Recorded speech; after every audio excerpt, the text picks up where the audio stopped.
Ano ini yan? Kanin daw dito.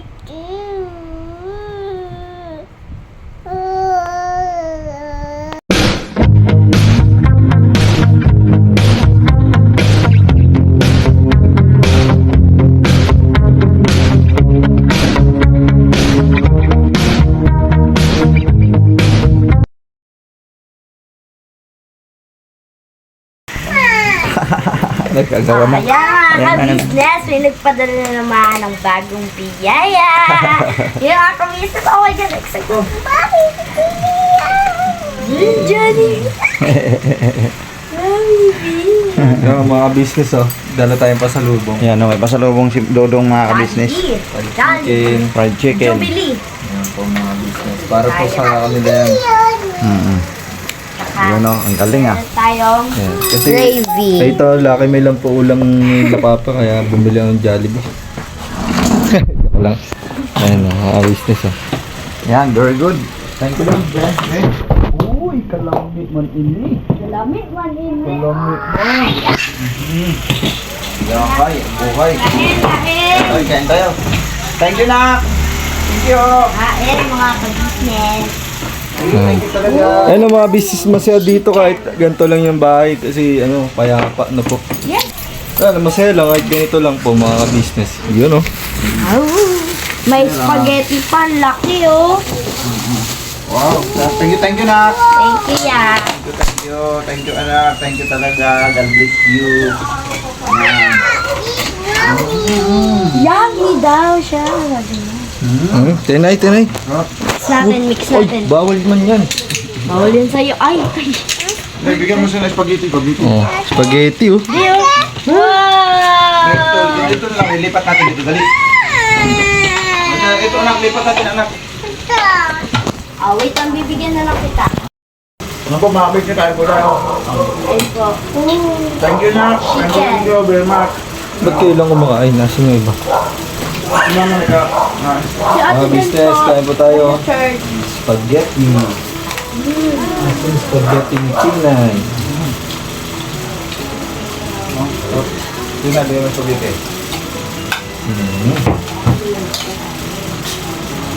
Mga business Ano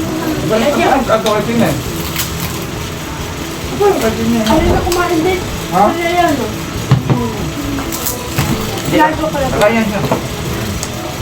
Wag yan, kay... Babi ako. Very ito. Oh, gravy.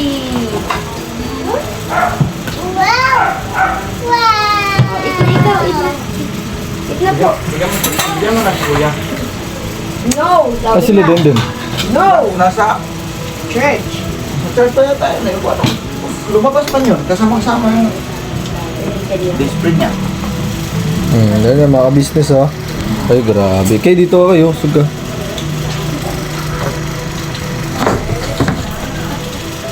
Pakain pa pa. Ano?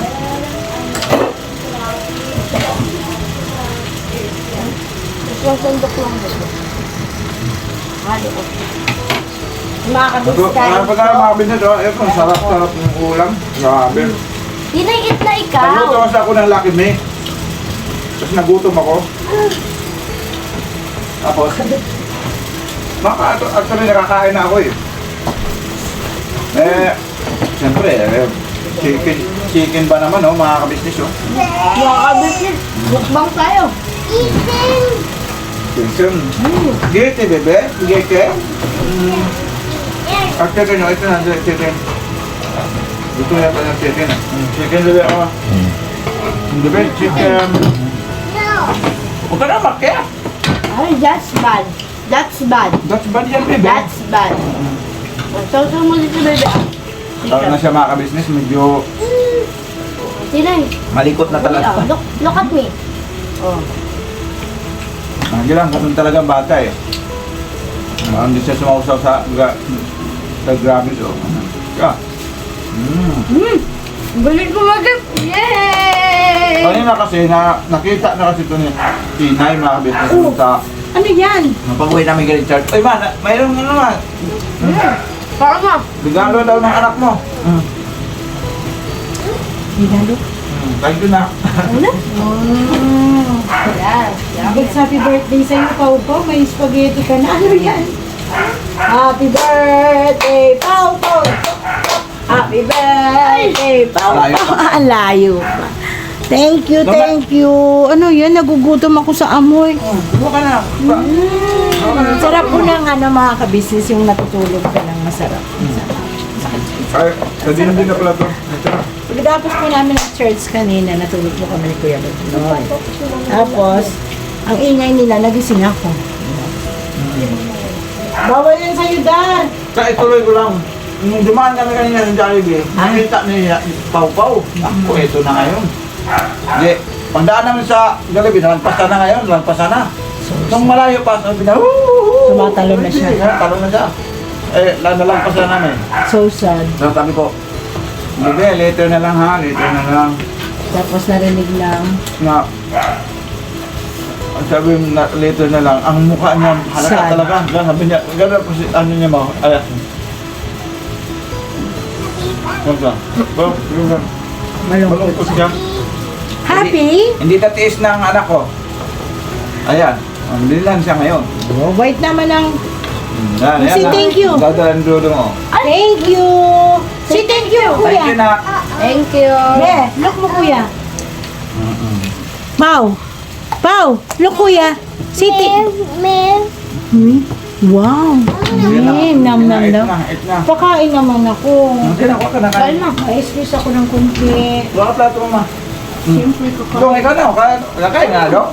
Una na yata doon kumain mga business ha, kasi... Ayos lang. Ako na lang kumain, Masarap. dulog lang. Hindi pa kumain mga business pero makita ko lang kumain sila. Oo, palagi na kayo na. Masaya na po ako mga business. Jollibee. Bida ang saya. Oh, namin Amen. na. Sarap mga business. Kumain na talaga ako, ma. Kumain naman. Hindi ulam. Sarap. Siyempre, nakin yun. Basta nakin yun. Bida ang saya. Ano mga business oh. Aliwalas ng pakiramdam mo. Yung ganitong ano lang. Napaka-aliwalas ko bahay na ito, ma. Ah, Parang ang ano siya, Dong, no? Di ba, Dong? Yung gaan, hindi siya ano. magaan lang po siya mga business. Yung, alam mo yun, wala kang inintinding ibang ano. Yung, Kaya pa lang isipan. opo, yun. Masaya. Ano po, masaya na kahit ganito lang. Actually, ganito naman po talaga yung buhay namin nun eh. Kahit na simple lang yung... masaya naman po talaga kami nun mga ka-business eh. Kahit nga kumakain kami ng toyo, kami lang. Masayang masaya po kami nun. Eh, para sa amin ito yung aming nararamdaman na masaya kami dito. Okay lang po kami dito mga ka-business. No? Kahit lang kayo dyan. Ganda. Full na. Yan. At wala naman pong masama sa pagiging mahirap mga ka-business. Baka nasaraduhan yata.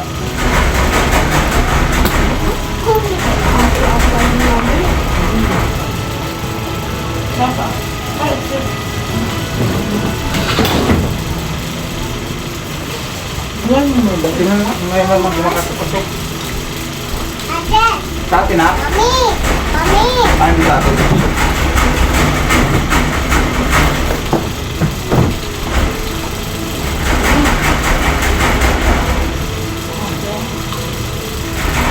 Ha?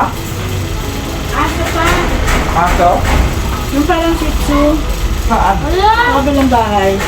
Marunong na siya Dumang patamba ng gano'n.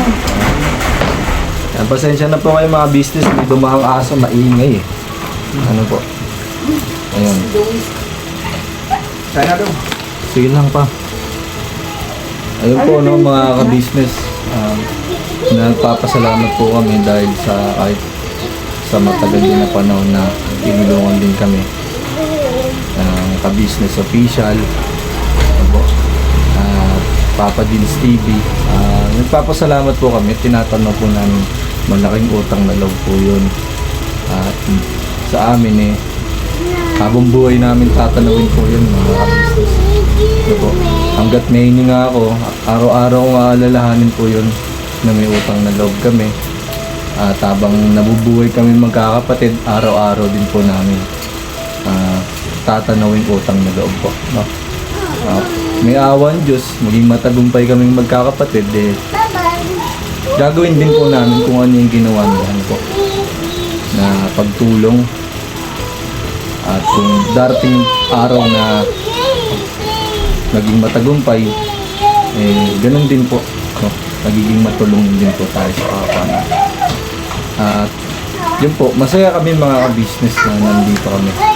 Ano po, mas okay yung ganito, no? Para payapa, walang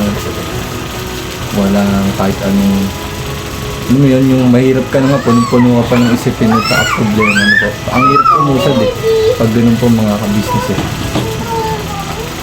Masaya po kami dito. Kami, kahit pinanganak kaming mahirap at hindi maayos yung buhay namin, meron naman kaming respeto. Ayan. Kahit hindi kami ganun karami, Bigyan mo na ako. kahit hindi po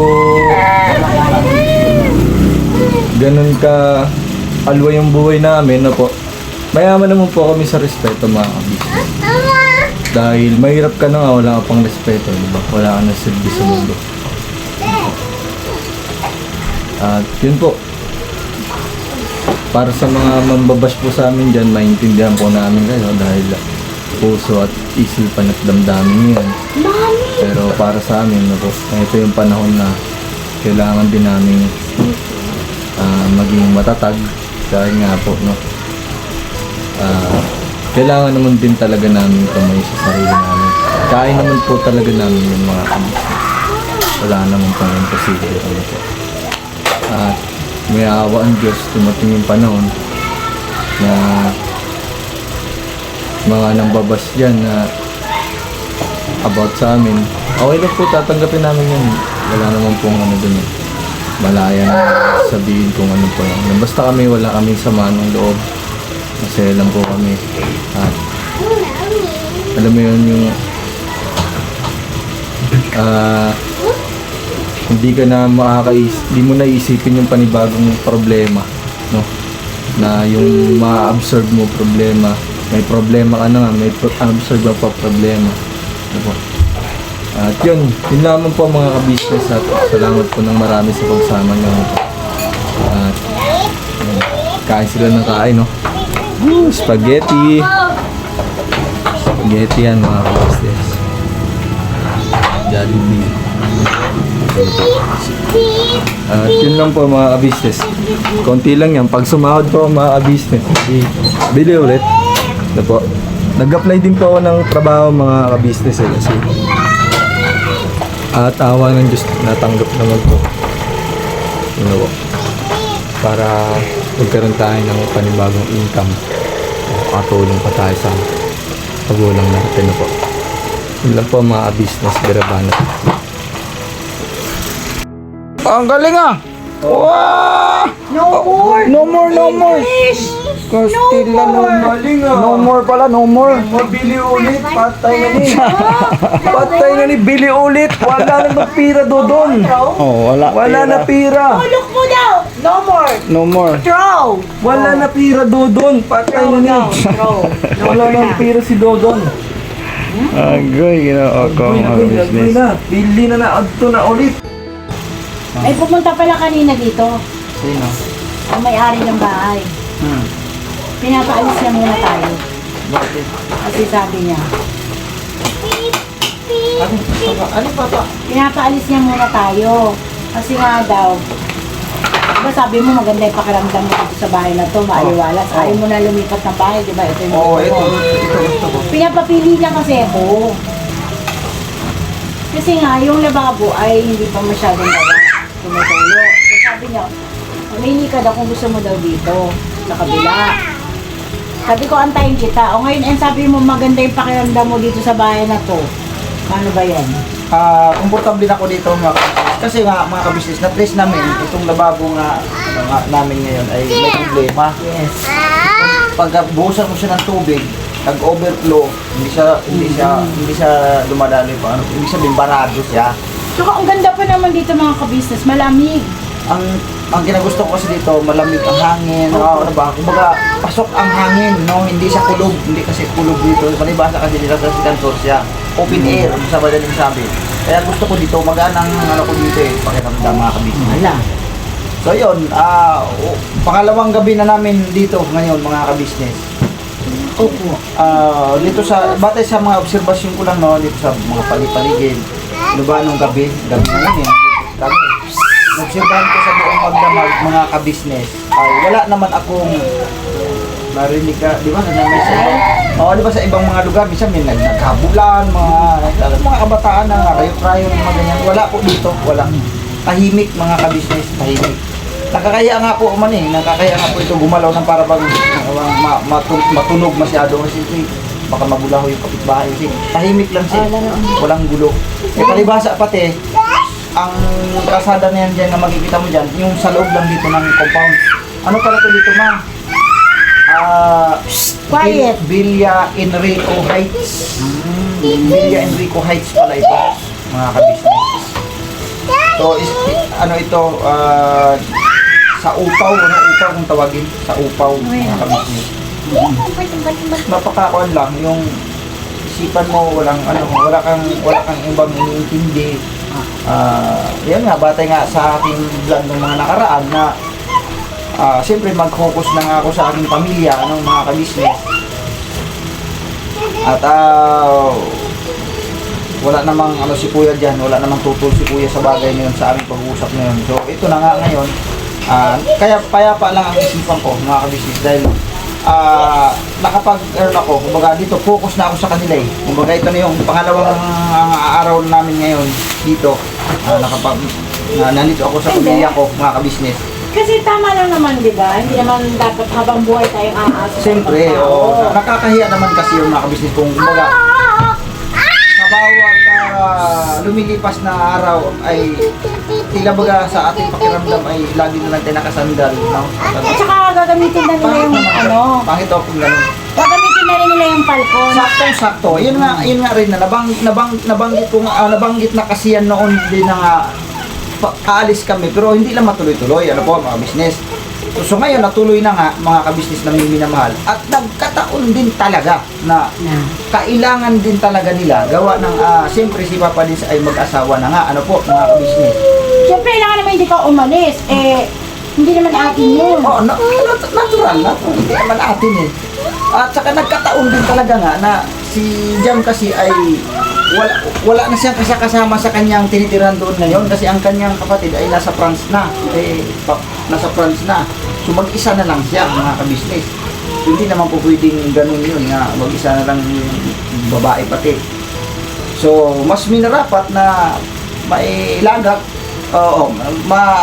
mapunta na lang siya dyan sa balkon, doon sa tinitirahan namin. Kasi at least na-monitor din ni Papa Liz kasi malapit na lang eh. Kasi siyempre kailangan din natin ng yung sabi nga yung safe no o security ng isang tao lalo pat babae. Tapos mag-isa na lang siya doon sa kanyang tinitirhan kasi nga yung kapatid niya ay papunta na ng France. So basta yun po ang senaryo, nasakto talaga rin na nagkataon talaga na yun nga, nag-desisyon ako na bukod na, magpapaan na lang, saktong may ganoon na kailangan talaga rin lipat si Jam sa medyo mas malapit-lapit. So walang ibang pinakamainam na hindi sa palkon po mga kabisnes. Siyempre, maging sa pagdati ng araw sana wala na maging handang pa no, mag-asawa din yan. Ang sira. Alin, ano? Lababo. Ang sira ng lababo ay pagka Overflow. buhos ka ng tubig, bumabalik at wala na tayong problema dito. Okay na ako dito sa bahay na to. Baga na yan, maliit na bagay lang yan, maliit na problema lang yan. So kayang solusyonan yan eh. So, yun po mga kabisnes namin minamahal. Okay ka na. So, okay ka na dito ha. Oo, ha? Wala nang wala nang diskusyonan. Wala na diskusyonan. Wala na diskusyonan ko. Nandito na ako eh. Oo, okay na ako dito eh. Komportable ako dito. Pati mga bata, komportable sila dito mga kabisnes. Kasi ito naman talaga yung aming buhay noon eh. Ito naman talaga eh. Napakatagal ko nang upahan mga kabisnes. Ngayon pa ba ako maninibago? Sanay na ako sa ganito. Kung sa hirap naman ang pag-uusap, sanay talaga ako. Kumakain ako ng tuyo, ginamos ng ulam, saging pa nga lang ang pinakakanin. O yan, kaya nga sa mga anak ko, di nila naranasan yun. So, ibig sabihin, hindi lang kaya yung kakain ng saging, umaga, tanghali ako. Pero ako, subok ako dyan. Kasi dyan nga ako nabuhay. Kasi sa panahon ko, bira lang kami kumakain na kanin, mga kabisnes. Puro saging, kamote, balinghoy. Yung nagsisimula pa lang kami. Bakit mo damit na ito na? Nung pera na lang, nung nagkaroon na kami ng basak, doon na kami nakakain ng bigas. Pero sanay ako. Ibig kong sabihin sanay ako. Dami. Mga kabisnes. Sa kahit anong klaseng ganitong kalagayan, ako sanay ako. Ang mga anak ko naman, sanay na rin na sila eh. Sa hirap, kung hirap lang ang pag-usapan, sanay na talaga kami. Mga kabisnes. Kumbaga, andun na yung tinatawag na kung higpit sinturon talaga eh. So at least dito, mayroon kaming tinatawag na privacy. Ano po? May privacy tayo. Kumbaga, hindi tayo naiilang sa ating gagawin. Kasi, siyempre, may iyo to eh. Yun ang akin. So, yun lang. God bless po, mga kabisnes namin minamahal. Maraming salamat po sa mga walang sawang sumusuporta. Ano po, mga kabisnes. Lalo na po sa aking YouTube channel at hindi lamang sa akin at siyempre sa kabuuan ng kabisnes family vloggers. Thank you sa inyo pong suporta mga kabisnes namin minamahal. Siyempre support lang natin lagi ang ating main channel, ang Kabisnes Official, no? Papa Dins TV, Kabisnes Family, Mrs. TV Official at siyempre Famous Bulang Official at sa lahat ng mga kagwang ano po, ang iyong pong habang lingkod mga kabisnes namin minamahal. Salamat po at hindi niyo po kami iniwan mga kabisnes. Kahit nandito na kami, no, nagbukod na kami, nandyan pa rin kayo mga kabisnes, lagi nakasuporta sa aking mga vlog. God bless po sa ating lahat. Banat lang po tayo mga kabisnes. Wala, banat.